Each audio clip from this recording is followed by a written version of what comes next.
Magandang gabi mga kakusina. Ito ang aking simpleng lutuin. Alam niyo ba kung ang tawag dito? Manok na may saging na saba at nilagyan ko lang siya ng oyster sauce tsaka ng green chili. Ayan. Lutuhin niyo muna po yung manok and then yung saging. Tapos iyan maano ninyo, malalasan nyo talaga na manamis-namis po yung niluluto ninyo. Sa halip na maglagay na tayo ng suka dyan o kaya ng kalamansi, yung saging na lang ang nagkaasin dyan. Ay wow, sarap. Simpleng lutuin lang naman ito guys. Ang aking chicken with banana. Ayan, ito naman po yung leftover ng nagalunggong. Akin po siyang lulutuin.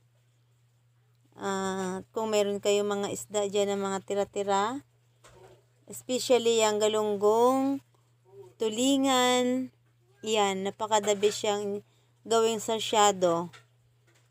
Ayan. Alam niyo naman po kung paano mag-sarsyado. Ang aking nilagay lang dyan ay ayan, itlog. Bali, 3 pirasong itlog.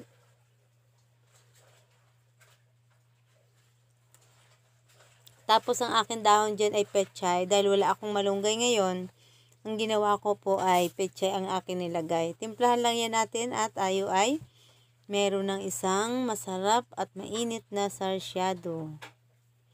Alam nyo guys, dito sa kantin, marami kang matututunan at meron ka ring mararanasan ng mga minsan hindi maganda sa mga tao, sa mga customer, o diba? Ayan guys, meron tayong banana Q naman. Habang nagtutuhog tayo ng banana Q, ay magkwentuhan muna tayo. Ayan, ang pagiging isang canteen staff ay kailangan mo talaga. Kasi ngayon lang ako nakaranas ng magtrabaho sa kantin na ganito. Before, nung dalaga ako ay nakapagtrabaho naman ako, pero hindi ko naranasan ang naranasan ko dito. Yan. May mga tao talaga na makikitid ang utak. May mga tao naman na napakalawak ka ng utak. O diba? Hindi ako naninira. Kumbaga, kinikwento ko lang sa inyo yung mga experience ko dito.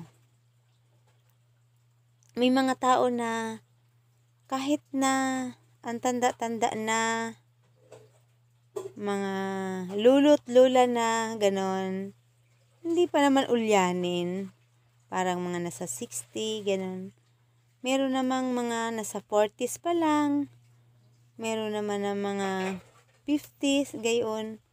Alam nyo ba, may taong pag kumakain ay talagang, alam nyo yung salitang samlang, yung ang kalat-kalat talaga nung pinagkakainan nila, nagkakandahulog na yung mga kanin sa ilalim ng lamesa, yung mga tawag dyan, tapon-tapon na mga sabaw-sabaw, tapos ang kalat ng tissue, halos ubusin yung tissue na nakalagay doon sa baso na kanilang ginagamit. Dapat ay hindi nila uubusin yun. Grabe. Ang dumi talaga bago sila umalis. Pag tumayo sila. Grabe, para talagang batang walang bait ang kumain. May ganun talaga po. Ang dumi ng lamisa, ang kalat. Basta lang,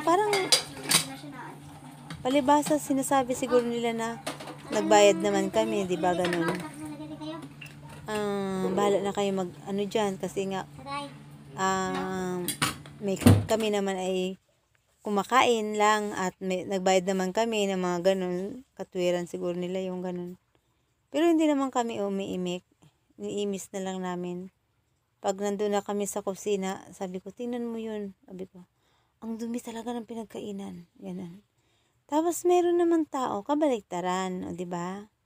May tao naman na mapabata man o kahit may mga estudyante, may mga matatanda naman, mga nanay, mga lalaki man o mababae. Meron din naman na napakasinop at napakalinis sa kanilang bago sila umalis. Kahit isang mumo, wala kang makitang nahuhulog sa table. Yung mga samlang kanina, hindi naman, wala namang kapansanan sa katawan. Normal naman. Ba't ganun? Kalat, madumi, ganun. Pero yung iba naman ay napakalinis at wala kang makita kahit isang mo. Naka ano pa yun ha, ibig sabihin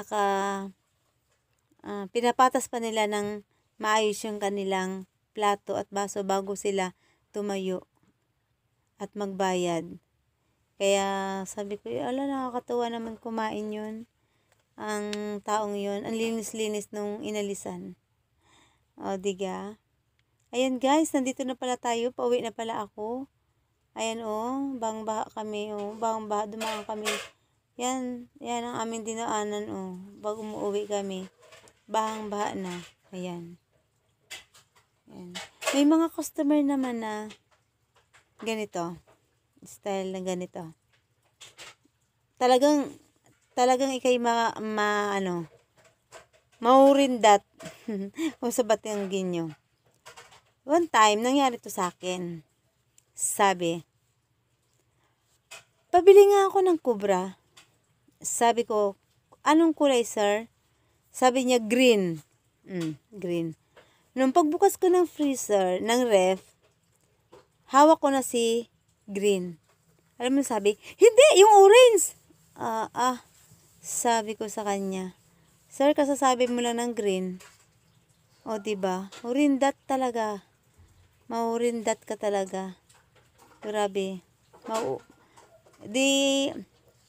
Tumahimik lang siya. Kasi sinabi naman talaga niya yun eh.